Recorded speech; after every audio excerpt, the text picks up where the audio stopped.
My name is Angie Wellman. I'm one of the intercultural specialists here at the Multicultural Center at Ohio State. Mark Cortez, Admissions Counselor with the Ohio State University. Tim Valentine. I work here within the university, run a scholars program for students, but I'm also the former president of the OSU LGBT Alumni Society, and I run a program called Stonewall Fusion through Stonewall Columbus. And I'm Mary Kate Sartar. I'm the Associate Director of Financial Aid at Otterbein University. Don Zaportius, Director of Admissions at Columbus College of Art and Design. Charlie Runyon. I am a college advisor with I Know I Can. I'm in Columbus City Schools, and I'm also the scholarship chair for the OSU LGBT Alumni Society. I've worked at a number of schools around the country doing some LGBT work. I'm Amy DiLorenzo. I am a faculty member at Columbus State Community College and also the co-advisor to the Columbus State Pride, Student Pride. Cool.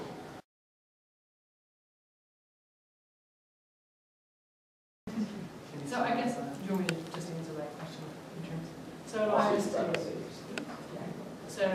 State, there are a number of different resources available for LGBTQ students. First, here in the Multicultural Center, we have a lot of different programs and services depending on what area of need there is and also what area of interest. Essentially, we divide programs into history and awareness months, educational programming, student cohort programming, and then also general educational programming across campus. So with that, there's the Careers and Allies group, a first-year cohort group, about 17 different student organizations that exist across campus, and then also the Same Stone Project, the Speakers Bureau, and a number of different educational programs focused on sexual orientation, gender identity, and just overarching issues that impact the LGBT community are what we offer educationally through the Multicultural Center. And I think that other folks on the panel might also speak to what resources are available via the Counseling and Consultation Center and also the Wellness Center. So I will actually speak. I worked in admissions at OSU for a while, but then I was in grad school at Michigan State University. And while I was there, I was the graduate assistant for the LGBT Resource Center. So kind of like the Multicultural Center here at OSU, Michigan State has a lot of the same things. I think one of the things that makes Michigan State a little different than OSU is all of the residence hall areas actually have a pride group associated with it. So there are some groups ran out of the LGBT Resource Center, but then there were also some groups through the residence halls. So that kind of provided some extra support if students didn't want to walk all the way to the student union to get to the LGBT Resource Center. They had kind of a specific area in their home community.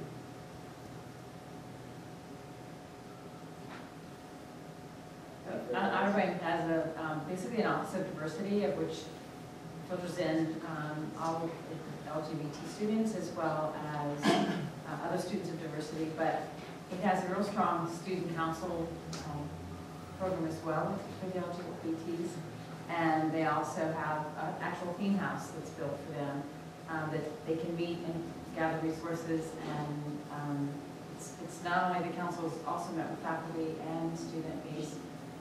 So there's some resources there, and it's always growing in that area. Otterbein actually has a brand new women's gender and sexuality studies program that is really connected to the LGBT community as well. They have some internships, and you can get course credit at Otterbein for internships in the LGBT. I work at Columbus College of Art and Design. I think the great thing about being at a small institution is that we really can tailor the needs. Tailor programs to the needs of our students. So 1,350 students on our campus. Our student affairs division is really resourced well enough to be able to say if something is arising or needed for a particular student.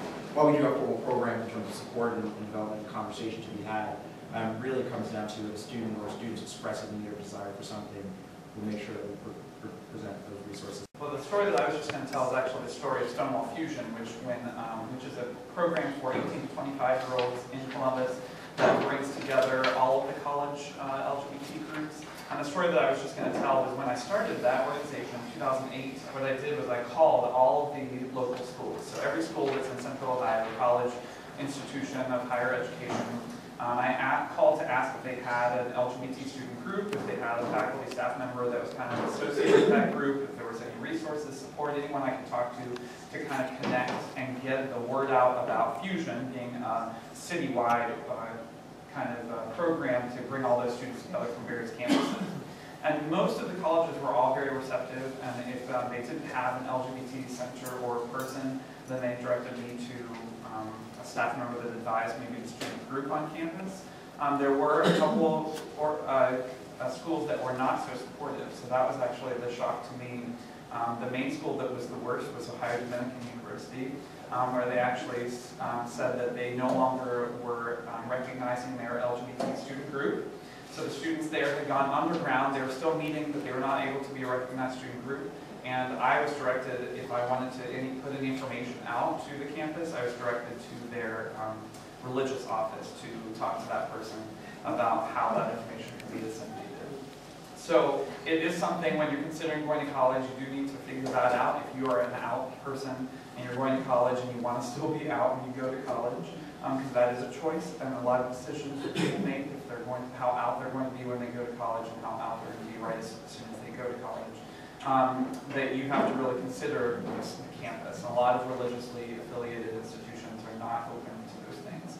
We just had a story of a student who was accepted for this fall to a local institution, and that institution found out that that person was gay and pulled their admission status and no longer allowed them into the institution. And the thing that that person immediately called Stonewall Columbus, and we went around the bat around it, and the fact was there's nothing illegal about that, and they were allowed to do that. So the student had no ground to stand on other than just to say, now they don't have a school to go to fall for college. So just something, that's just two stories that I thought I'd share about kind of where colleges and universities stand in terms of acceptance. There are some religiously affiliated institutions, though, that are pretty accepting. One here in Ohio that I know is the University of Dayton.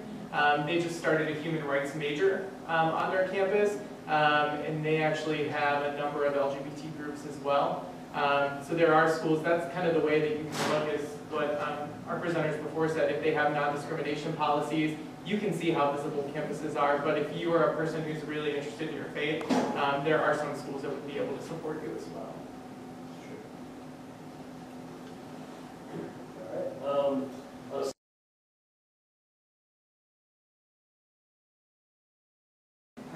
In terms of prospective students, one of the great advantages that I have with working with prospective students is that we can see all of these things happening around our campus. We can see the activities and the programming and resources that happen as a result of the MCC and Stonewall Fusion and a lot of organizations on campus. So in terms of what we see happening, in terms of what we participate in as staff members and the resources that we have as staff members, I'd say it's a pretty high ranking just because we see this on a daily basis. We see the interaction on a daily basis. So for us, it's kind of an easy sell to go out and say yes. As a result of all of these programs that happen on our campus, you can come to Ohio State and feel very welcome and safe in this environment. So 10.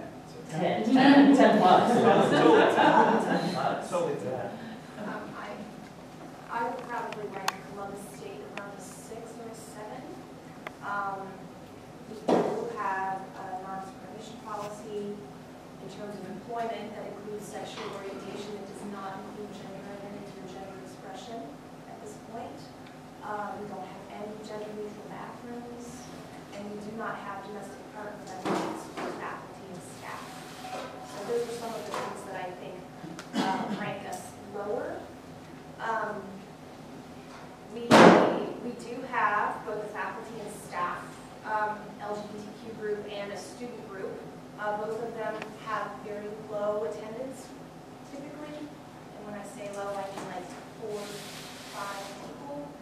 And if you know how large Columbus State is, you know that that's not representative of the folks there who are members of the community. I don't quite understand why we have such low attendance at our events and at our groups. I know it's really disheartening for many of us, and we are trying to figure out what we can do to make it look different.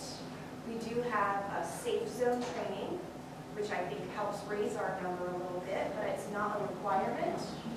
All of the departments and faculty members are not required to go through safe zone training. It's optional, and another problem as far as I'm concerned. I share an office with two highly conservative, right-wing Christian women who make their views very known.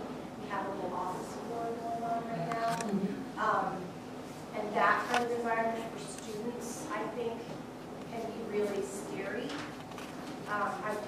I feel like I'm being honest. Maybe I'm supposed to sell our school, but I want people to know what they're walking into. I think Columbus State has some great opportunities for leadership. If you're interested in joining the student club, we have great opportunities to come in, become a leader, decide what the club should look like and what we should be doing, because at this point, that's what we're lacking. So, and great opportunities to make change. There are lots of things wrong that we need folks to come help us change. So I suppose that's the positive spin I'll put on that.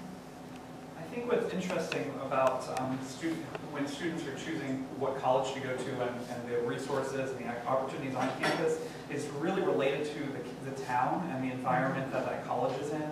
And Columbus happens to be one of the top cities in the country for the LGBTQ community in terms of being able to be out and finding resources outside of the campus. And so Columbus schools, I think, in terms of building community on campus, sometimes have a struggle because there is a lot of community to be had off of campus that students can partake in. And so that's a lot of a difference, even I think, with the amount of student participation in, say, the LGBT Center at Ohio University or Michigan State or some other schools that are still a pretty large school, but in a little more rural atmosphere where there's no bars, clubs, and community organizations that draw people off campus. So it's a different monster, and I think it's very interesting to think about that, because that, I think, really tails into Columbus State's participation on campus, because there's a huge LGBT population of students, but Columbus sucks them away from campus and into the Columbus environment. Without the dorm environment, Right, too, without the I think residential that changes environment. quite a bit. I mean, I know I won't attach a number to what is at CCAD. I feel like you say 10, that means you're perfect, and I don't think anything's perfect, so I won't go there. But what I do love about the community is that it again is open enough and willing enough to respect each other's differences and differences of opinion, and that's welcoming. And I think the students feel that, the faculty feel that, administration and staff feel that as well, in relation to how they engage with each other. And some people might think it's indicative of being an art and design college, and I don't really think that's it. I think really what it is it's a campus and a community that understands that in order to be better, to grow, to move forward, you have to understand the differences that exist on your campus and learn how to work with those differences. And I think that's the important thing, is that the dialogue and engagement of conversation can happen. We do not have a disproportionate number of gay and lesbian students on our campus. Some people may think that, but once again, that's not the case. I particularly happen to be of the non-heterosexual persuasion, right? But that's just a coincidence. So I think those kind of things are not indicative of just our environment. But I want to expand it even a little bit more. I've had the privilege of working at a number of colleges and universities across the nation, and I think, speaking from an admission standpoint, the reality is that that's usually the great kind of first place to start these questions, to start thinking about that community that you're going to be a part of. Yes, I think it's important to look at the community in which the school resides, which is important in essence, but reality is you can start having some of those conversations and questions in the admissions office, asking about the community and environment, asking about the resources that are there and available, asking about the classes and programs that might be readily available or easily accessible to you if they're not on your campus, but also in the local community. The admissions office really is the front door to a university, and that's really where you want to plug into to get a lot of that information. I think some of these questions that we're answering, I think there's several of us on the panel who have worked in admissions offices before, that could probably just spout off all this information at ad hoc, at Lazio. And I think that's the great thing about it, is that you probably can get a lot of these things answered from admissions person. But as I said, I've had the privilege of working in several different institutions, not only here in the state of Ohio, the great state of Ohio, but in the great state of California, and working with people in Michigan and Georgia. So all these different places, and that commonality does exist. And kind of like Denzel, I'm not really with a university right now. I do college advising with Columbus City School students. But I started off my career at George Mason University, which is in Northern Virginia, in Fairfax. And George Mason is consistently ranked by Princeton Review as one of the most diverse schools in the country, but really that comes on racial and ethnic diversity. I think its location, being in Northern Virginia, right in the DC metropolitan area, does make it pretty diverse, and it really does celebrate different cultures. So that institution, I would probably rank maybe a 7 or an 8. When I was at Michigan State, kind of like Tim tapped on, it's a more rural campus. So it would probably be maybe more like an OU, so I think there would be some things in common. There's more of a city there, it's the state capital, it's in the suburbs of the state capital. But Michigan is a very segregated state still. The northern peninsula, the western part of the state is pretty much all white, right-wing people. In the southeastern part with Detroit and kind of the eastern part of the state has a higher population of African Americans, a higher population of more liberal people, with some of the biggest cities actually being in the southern part of the state. So Michigan State, I'd say it's probably a 7, maybe sometimes even on a 6, because there are still some bias incidents that happen on campus. But I think their LGBT resource office, along with their Office of Cultural and Academic Transitions, works really well to try to address those bias incidents. And then I also worked at Washington University in St. Louis.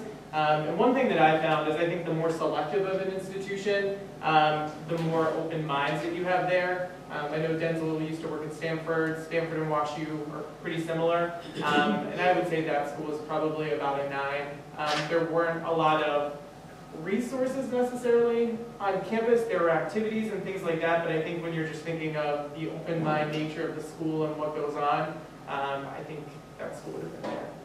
And I think he brings up a valid point in the open mind nature of a school.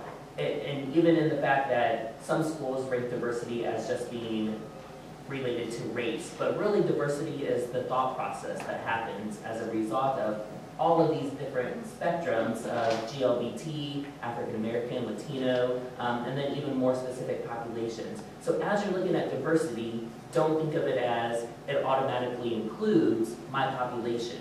So you need to make sure that you are looking in, are these diversity numbers that schools are providing, are those diversity numbers an accurate portrayal of what I'm interested in, specifically to my population? So specific to me, maybe who identifies as Latino, GLBT, where do I fit into that diversity spectrum from those schools? So keep that in mind as you're looking at all the different options that you do have as high school students. Also keep in mind that no school asks if they have what kind of population of LGBT students they have. It's not something that's tracked, so you can't see those numbers.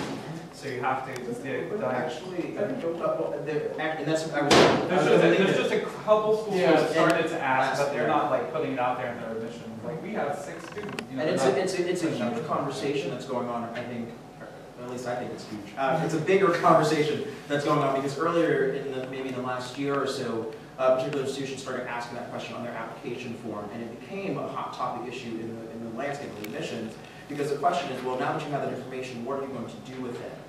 Is it a case that you're going to start programs or develop programs around LGBT issues, or is it a case that you're asking this information just to? So of course, so the schools are having this conversation about how do we really, and of course, it's about marketability as well. So how do you then find out you have a population that you may not have been marketing to, and how do you then create programs and opportunities for students in the LGBT population to engage in campus and make it better for them. So a couple of schools are starting to ask, but it's a huge conversation, and that might be a question that you're considering or looking into as you look at some schools to see if that is something they do track or follow. I think some interesting advice, and this is what something I would give to parents and high school families, is that when does this part come into the conversation when you're doing a college search? Because if you are a student in high school and you are graduating and you're very out and your family is very supportive, then that definitely can be easily a part of the college decision and conversation. But if you're not really that comfortable and your parents and you don't have that conversation a lot about your sexuality, then there might be a whole other conversation about, well, you need to do this research on your own. Your parents aren't going to necessarily be as supportive of you going to a school that's open. I've worked with some students whose parents said they had to go to the religiously affiliated school, and they were trying to say, I can't because I don't want to because of these reasons. And And not to say that there are not, because there are some religious schools that are accepting and open for it. But I think that's a good thing to think about for parents is like, should I be the one making sure that my child feels safe and happy? Or should my child be reaching out? Or how out are we and what kind of conversation? You know, it's a whole kind of an interesting thing. I'm working with a student who's local here who is in high school. He's been doing some plays with my theater company, and his mom actually just wrote me on Facebook and said, hey, can you point me to the LGBT scholarship programs? I know you run some in town for OSU, but what are some others that you might consider? And so that was interesting to me to have the mom reach out to me to ask that versus him. And like, so what's his decision going into this? Is he going to be wanting to look for those things? His financial things are a huge parent conversation in addition to students. So it's a lot to think about. Because you can't just say, go look for the gay schools, because maybe your parents, you can't tell your parents you're looking for the gay schools, you know? And Tim brings up a really good point. If you can't ask the questions that you want to ask, I think you can find out a lot about the culture of a campus by just being observant when you're walking around. Looking at bumper stickers in the parking lot, you can get a good pulse of what the culture is like there. If you read the student newspaper, you can do some searching on websites. Look to see, like our presenters from OU talked about safe zone stickers. Just kind of go off the beaten path when you're on campus and have an open mind and your eyes really wide open. Because sometimes, you know, I'm a former admissions person, don't hate me, but I feel like some admissions people will tell you what they think you want to hear. I think there are a lot of us who are very honest and open, but I also think in some schools they may just be trying to sell you. And you can get a good sense of what that is, but go off that beaten path and talk to students who aren't paid by the university.